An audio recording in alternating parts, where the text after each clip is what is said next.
Hey, this is BMac here, episode 44 of the BMac Podcast. Really quick shout out to my friend Catherine. How you doing, girl? What's up? How's it going? Here am a friend who I can call family and friend. This guy right here, his name is Tom Dulac from Marietta, California. A labor group guy, works for a construction group, and just all around. He has a great comeback story to tell us. So, Tom, welcome to your first appearance in the BMac Podcast. Thank you, Brian. I appreciate you having me on today. Thanks, man. So, tell me. All right, let's start with the basics first. So, you were born in California. Sir, yes, sir. Tell me about what it was like growing up in California, first of all. Well, Brian, I grew up in a small town called Van Nuys, California, and it's located in the San Fernando Valley in Southern California. And it was a very old school, very wholesome 1960s kind of growing up.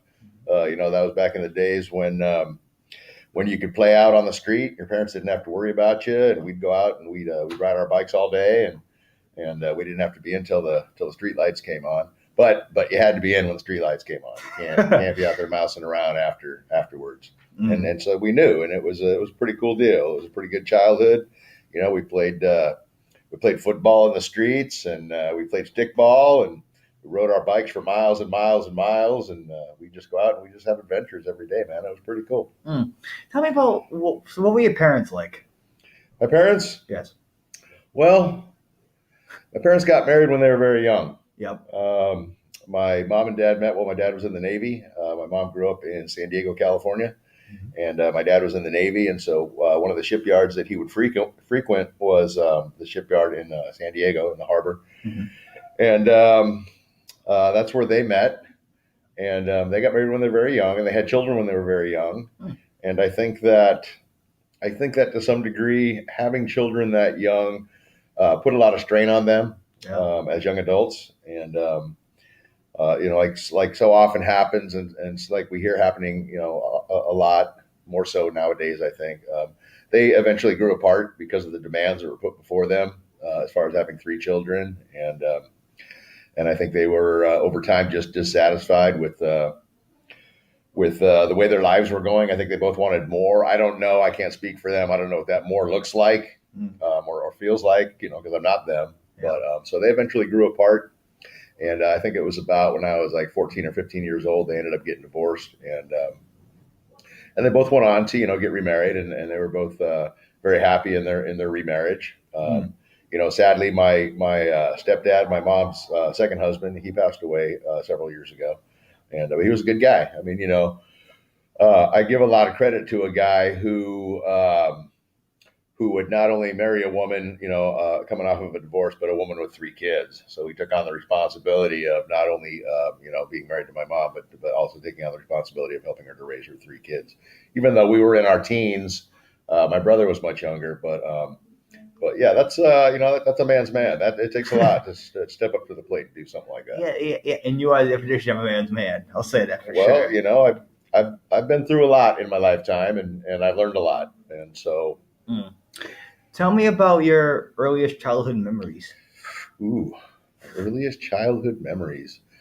I think some of my fondest childhood memories are, ironically enough, Christmas time. Now, Christmas time's right around the corner, but the good old-fashioned, fire in the fireplace, a nice Christmas tree with the ornaments and the lights and the presents underneath, and the good meals and the family gatherings, and those were fun times. Those were good times for us, and those were things that all took place during the good times when my parents were married, right? Yes. That was before all the drama and all that other stuff kind of took place. But I had a good childhood, and a lot of good childhood memories. Not only of like Christmas time with my family and spending time with my family, going to Disneyland with my family. Yep.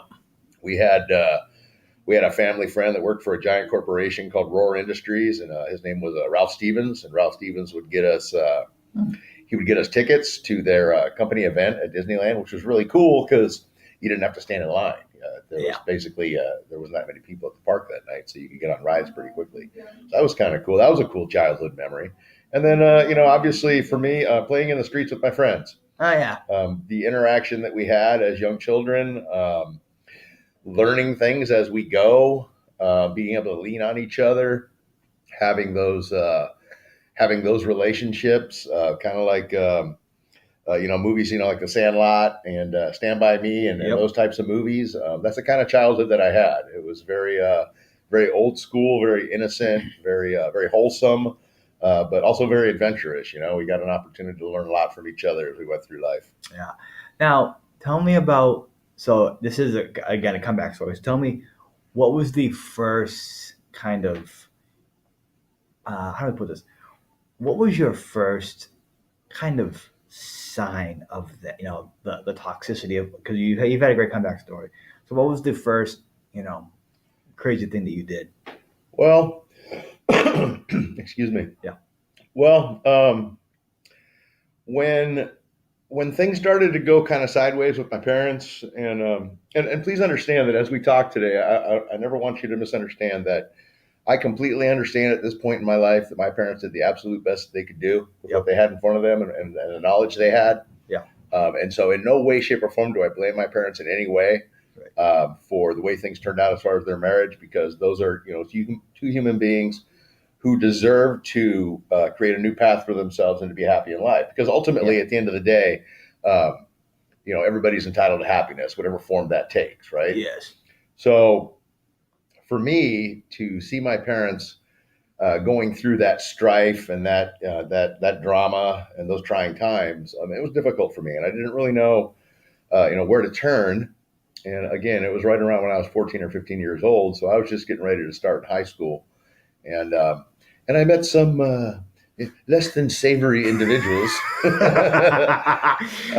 and those were the guys that I kind of leaned on. Those were my new friends, right? So this was no longer innocent childhood neighborhood relationships. This was like new high school, cutting edge, new things, new adventures kind of relationships. And so in the very early part of 10th grade, I believe, was the first time that I smoked marijuana. Oh, man. And that was now I couldn't have known. There's no way I could have known that in embarking on that little thing there.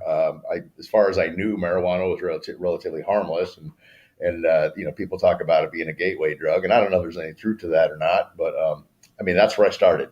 Yeah. That was the first. That was my first exposure to a toxic substance. What was when was your bottom? When did you hit the bottom? Ooh, wow! So there's a whole chunk of time that goes between the first time that I tried marijuana to where I ended up on the day that I actually hit the bottom, where I made the decision to change my life. Yeah. And so from that first time smoking weed to basically homelessness, nowhere to go, penniless. God, it was a bad day, Brian. It was a bad day. That was May 18th, 2010. Wow. And that was after a very long run of exposure and use of some very illicit drugs. I spent time, not only smoking marijuana, I got into drinking very heavily. I experimented with cocaine. I experimented with, I say experimented. That's a bunch of bullshit. There was no experimenting. I was full in, balls to the wall. I was all about it. That became my lifestyle. And so cocaine, crack cocaine, methamphetamine, LSD, mushrooms. Shrooms. Yeah, all the things that are out there that people regard as recreational drugs, but I wasn't doing it recreationally. I was doing it to do it, right? I was in it. And so for me, my relationships, with my family, my relationships with friends, my relationships with potential girlfriends or significant others, all those things suffered as a result, because my focus was primarily on how I was going to get that next fix. How I was gonna try to fill this big hole I had in me with substances. You have to forgive me. I get a little emotional. Is that right? When I talk about this, because it's a topic that I'm most passionate about. Yes. Is that right? It's the one that really cuts me to the core. I'm a very, very, very big supporter of recovery. Yes. And my heart absolutely goes out to people out there that are struggling. Yeah. Hey guys, we're back. Sorry about that little glitch there, but you said we're with Tom Dulac, so it's supportive recovery. You were saying. Right. So, I'm one of the things, in fact, the thing that I'm most passionate about in my life is recovery. And I'll just reiterate that my heart goes out to people that are struggling with alcoholism and drug addiction because it's a very real thing. And Yeah. it kills people every day, Brian.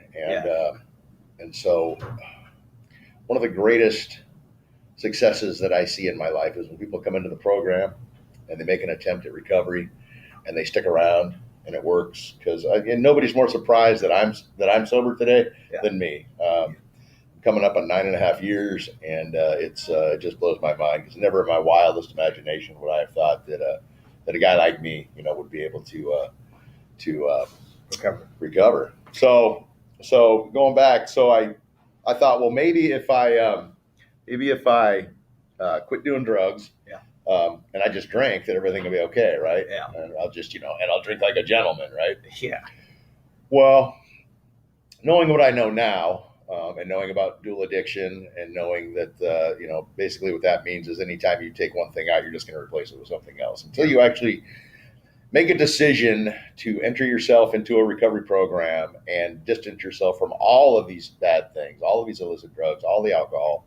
You're not going to make any progress. So in my attempt to just quit drugs and drink, my drinking increased exponentially. Yes. To where I was physically addicted to alcohol. I had to have a drink in the morning. When I would go to bed at night, I always had to make sure there was some left in the bottom of the bottle so that if I woke up in the middle of the night, I'd be able to go to the bottle and take a pull off of it just to keep my hands from shaking, just so I could go back to sleep. And I want to tell you that it's a horrible, horrible, horrible way to live, my friend. It's disgusting. It makes me nauseous. It makes me gag. But I would be, I would be that guy that I used to make fun of that would be at the liquor store at 7:00 in the morning. Yeah. And the woman who worked at the liquor store knew why I was there. Yeah. And I would go in and she would put the bottle on the counter for me. And I would get so excited. And my physiology would be so in anticipation of getting that first drink that I would have the dry heaves. And I would go out to the parking lot and I would take a drink. And as soon as I would take that drink, I would throw it up because my body just couldn't handle that shock. But and here's the sick part. Here's the twisted part, man. As soon as I could keep that first gulp down, then I knew everything was going to be all right. And that's pretty far gone, brother. That's you're in deep. Yeah. So that's a good representation of my bottom and how my bottom looked on the morning of May 18th, 2010. I remember looking at myself in the rearview mirror, my beat up little Ford Ranger. Tears streaming down my face. Yeah. After going to jail one more time behind some stupid shit that happened at my house between me and my stepson, and we got in a fight, and it's all bad, dude. I mean, it's all bad. To feed the alcoholic drug addict alcoholic drugs, you're creating a monster, and I became that monster. I became the very thing that I thought I was trying so hard to avoid. And I knew. It's weird, dude. I don't know why May 18th, 2010 is my sobriety date. I couldn't have picked that date.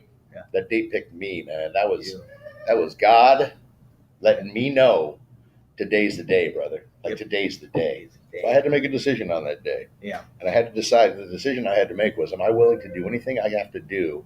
Am I willing to go to any length to get sober and to stay sober? Wow, that's pretty compelling. Oh. So do you have any questions for me now, real quick? Well, I do. Yes. What's that? Why don't you tell me about your childhood? Well, man, it was quite. I mean, we had a lot going on. I was always a crazy, like I am now, a crazy kid. Yeah. And growing up, I never really changed who I was. I've always been the same person, for a long time. I do have to ask you though this question, or let's talk about how you and I connected. Explain that, please. Okay. So prior to all my bullshit, one of the things that I tried to do in an effort to get my life back on track was I joined the United States Air Force. Yep. And I thought that maybe they would give me some structure and I would be able to fall in line, if you will, and have a regimented lifestyle. And that would be what I needed, right, to get right. Yeah. So I joined the Air Force, and ultimately, I ended up getting stationed at Dover Air Force Base, and lo and behold, Yes. Dover Air Force Base is where I met your dad. Yes.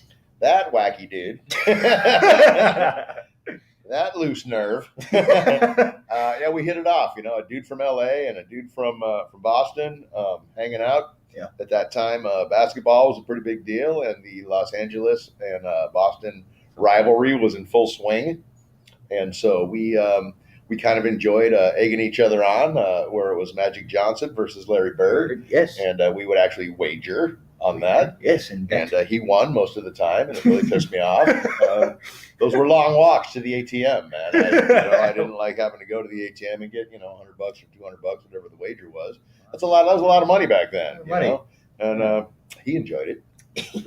But we remained friends. In fact, your dad came and lived in California for a very short period. Oh, yes, 86. It was 1986. 86, man. Remember, yeah. Yes. Very famous year for the McCauley Very famous family. year. Yes. And he came out, and we tried. We were both trying kind of a new gig in a sales position for an organization that sold, we'll call them speculative investments in natural gas and oil. Yes. And I put the emphasis on the word speculative because it was kind of a hokey doke thing. But at any rate, he came back to Boston, and we didn't really keep in touch. Right. To any great degree, and then became the invention of Facebook. Yes. And we were able to, all of us, the entire world, able to start typing in names and coming up with people that you hadn't talked to forever. Years. And on a whim, on a long shot, I typed in Mr. Patrick McCauley, and lo and behold, his name came up, and that's how we reconnected. That was probably, 9, 10, 11 years ago. And they met me through him. And so, yes, and that's when I found out that Mr. McCauley had been busy and had 2 children. Yes. One of them being Mr. BMac, the Blancaster. That's me, yes. Yeah. And then you and I, we started out kind of light. Yeah, kind of light. Kind of light, speaking every once in a while. Yeah. But your winning personality and charm won me over. It did. And I became a big fan of your plight.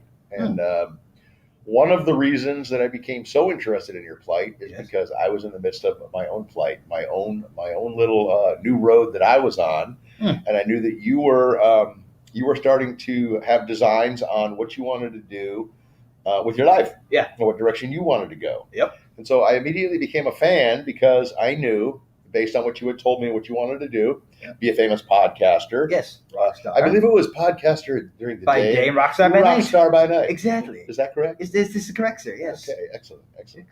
And so that is entertaining to me. That is, I'm in your corner. I'm probably your biggest fan. Excellent. And so over time, yours and my conversations and our relationship started to grow. Yeah. Albeit over the telephone. Yeah. It still has continued to grow. And it will continue to grow. And it will continue to grow. I foresee us being friends for a very long time, my friend. For years. Forever. Indeed, sir. Yes. And so, obviously, the opportunity, presented itself for me to come out to Boston. Yeah. And my wife's never been to Boston. Today is my wife's birthday. Happy birthday, Terry. Terry, yes. Happy birthday, Terry. Yeah. In fact, I believe we'll all be going to dinner this evening. Yes, we are. We're going to Long Wharf tonight. Come on and see us. That's exactly right. Yes. What's it? Legal Seafood Long Wharf? Legal Seafood Long Wharf. We have a ticket thing. If you're ever in Boston, stop by and say Seafood. And say hello. And so here I am in the flesh, buddy. In the flesh. And we're doing podcast number 44. Yes. And that's how you and I met. You and I kind of met. Yeah. That's it. I mean, I think we both help each other out. I'll definitely say that. Right? Absolutely, man. And I have a question for you. I know you mentioned this before, but what is it like for you? Because this is gonna be kind of a weird question, but I'll ask it anyways because I'm weird and I really don't care. I like the fact that you're weird. When you saw my video with me singing with the great Gene Simmons, right? Yes. What did you think? What did that thing for you going through your mind when you saw that? What was your immediate thinking of that? Brian. Yes. I've always been perfectly transparent with you. Right? Yep. I'm not going to lie to you, brother. I cried, man. You did? I cried. I cried tears of joy that you had the intestinal fortitude and the audacity to be able to pull off such a stunt. And so to see you up there, happy as happy could be, and to see Mr. Gene Simmons being as gracious as he was to allow. We are back for the podcast. Sorry about that. But you were saying, Tom, about Gene. You said that inspired you. You said. Yeah. So, as I go through my life and I come across my little pitfalls and my challenges, it takes some fortitude. It takes a lot of things that we want to do, Brian. A lot of things that are challenges. They're frightening. And you have to make a decision. Do I want to push through the fear and accomplish this goal that I've set for myself, or do I want to be defeated? You have shown me time and time again that you are not defeated, and that you're more than willing to push forward and to do the little uncomfortable things that it takes to attain the goal you put in front of yourself. So when I saw you in that video with Gene Simmons, and again, seeing how gracious he was to have you on stage and how he was thoroughly enjoying it as much as you were. That's a victory, man. That's big time stuff right there.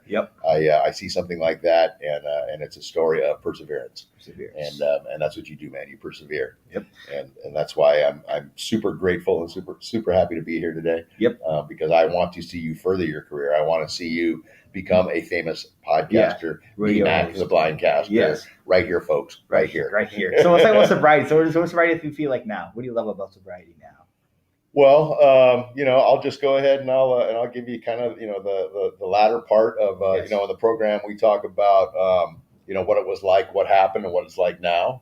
So for me, the beginning of that journey took the form of my wife. She needed a break, and so she took some legal action to have me removed temporarily from the home, which is the smartest decision she ever made. And I don't know if she knows this, but one of the things that helped me to take that leap of faith, right? It's that frightening thing that I'm talking about. I was like, man, what am I going to do? So I remember my first day at the sober house. In the bathroom that was there was a little plaque that was hanging on the wall, just a little, dopey little plaque. And it said, very simply, a journey of 1,000 miles begins with one step. And sorry, again, I get choked up, man. It's all right. It's a lot. It's all right. And no truer words have ever been spoken. And so I needed to take that first step. And for me, the first step meant that I had to admit that I had a problem, because I can't certainly address a problem if I don't admit that I have a problem, right? So I did that. And I remember thinking to myself, I wonder if I could stay sober for 10 years.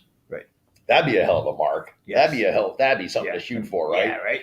Well, it's crazy to me that, again, I'm coming up on 9.5 years, and it looks like, God willing, and the creek don't rise, looks like I'm going to make that 10-year mark.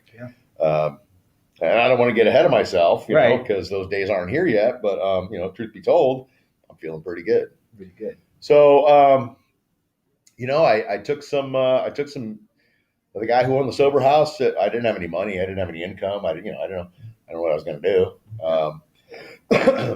He said, I'll tell you what, I'll let you stay here for a week. And if after a week you don't have money to pay rent, then I have to kick you out. And so then you're going to have to go to one of the longer term programs, which is U-Turn for Christ or Salvation Army. Those are year-long programs. And in order to apply for those programs, you need to be 100% unequivocally destitute. You can have absolutely nothing. If you have a car, they make you sell the car. If you have any possessions at all that are worth anything, they make you get rid of those things. They want to make sure that you're absolutely 100% beat down. So I had a buddy named Mike Osborne, and he's another buddy of mine from the Air Force. And I kind of reached out, to some people for help. And I'm not going to lie to you, a lot of people were burned out on my game. They didn't want to, deal with my bullshit anymore. And so, and God bless them, they're like, no, I'm sorry, man. But, the hand to help isn't there now. This is all on you. Mike Osborne. This is a deep, deep thing for me too, because my friend Mike Osborne, my Air Force brother, he didn't tell me at the time that he loaned me the money. He loaned me $300. Well, truth be told, he gave me $300 so I could pay rent for that first week, right? He didn't tell me while he was helping me that he was dying of leukemia. And so,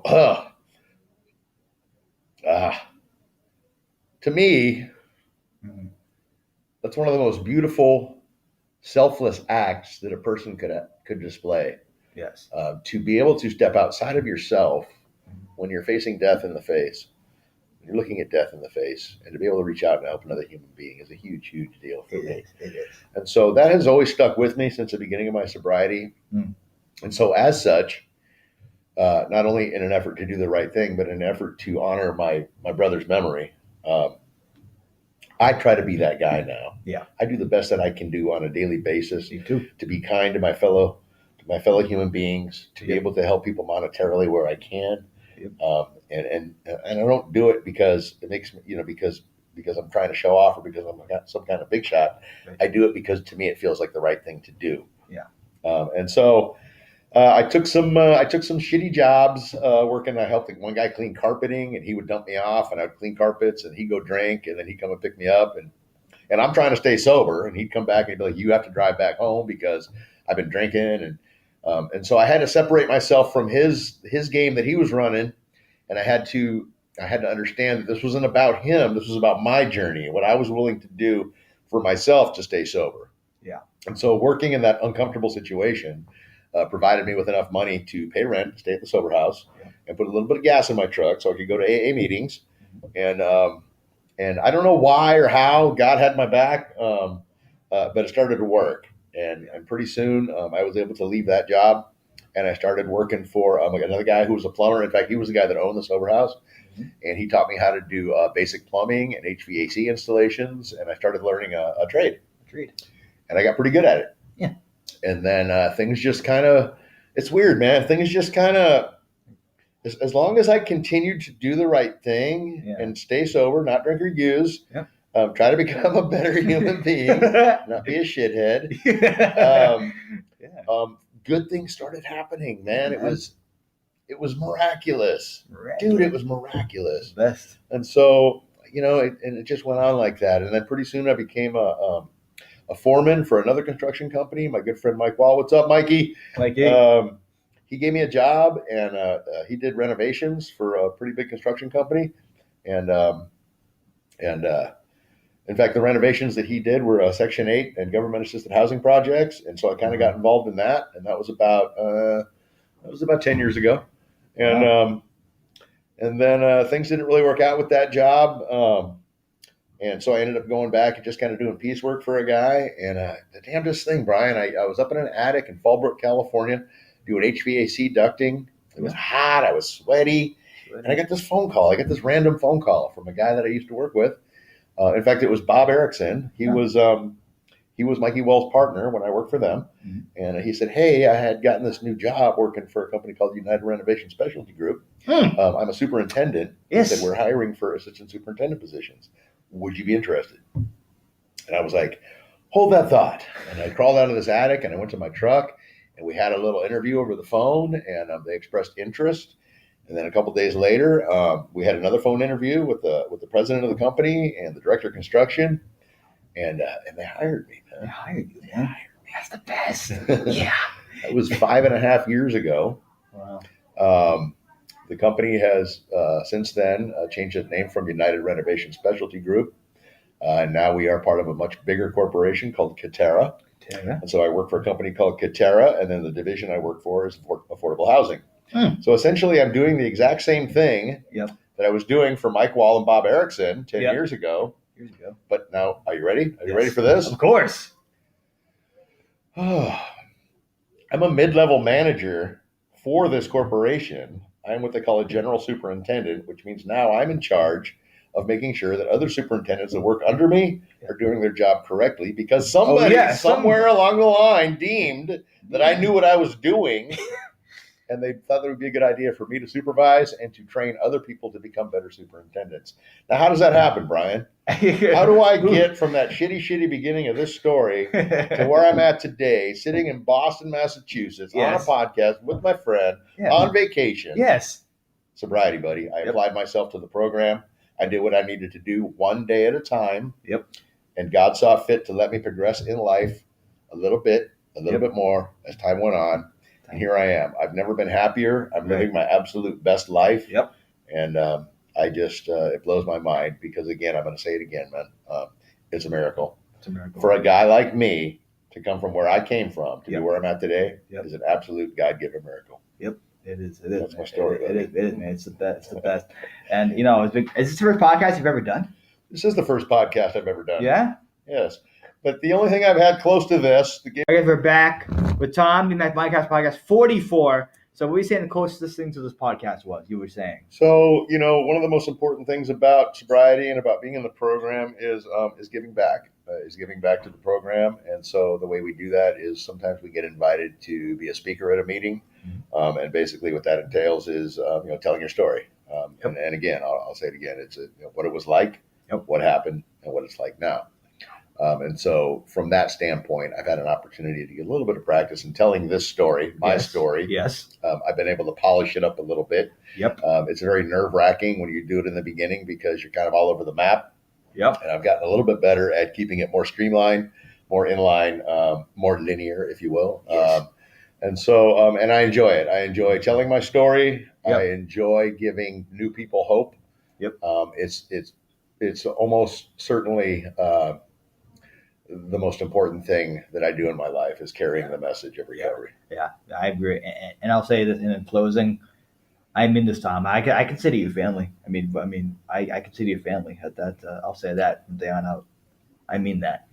Well, Brian, like I told you the other night when I hugged you for the first time. Yep. Now it's official, right? Yep. And now we are family. Yep. You're going to be like my nephew now. Yep. And so I expect you to call me Uncle Tom. Of course. Or Uncle Tommy. Our Uncle Tommy. Great Uncle Tom, yes. And I foresee that you and I will cross paths again in Of person, course, face to yes, face. very soon, actually. Much more in the future. Of course. And we'll continue talking on the phone like we do every single weekend. Absolutely, man. Of course, absolutely. Man. And I will continue to be your biggest fan. Of course. And again, I want to thank you for having me on today. It's been an absolute honor and a privilege to share this time with you. Thank you, brother. Via the airwaves. Yes, via the airwaves. And please leave me at Long Wharf tonight. We'll be having dinner. So if you want to come be down. Enjoying a fine meal this evening. Yeah, I'll be having chicken tenders tonight. Probably. Chicken tenders? Yes. I'm shocked. So I just want to say, Brian, one last thing I want to say in closing is that all the things that we talked about today and the journey that I told you about and my story, none of those things, absolutely none of those things are possible without God. Right. And so I walk around every single day of my life with my crucifix around my neck. And as my friend says, there's a little man on there. That little man is Jesus Christ. And I'm here to tell you right now, brother, that's my Lord and Savior. Yep. And I take him with me everywhere. Everywhere you go. I'll say one more thing before it goes. Tommy, I love you, man. I love you too, brother. Buddy. All right, Brian. Very good having you on the spot. Thank you guys again. See you guys next week for more, and we'll see you guys tomorrow for my recap of this interview. God bless. Thank you, guys. Bye-bye. Now,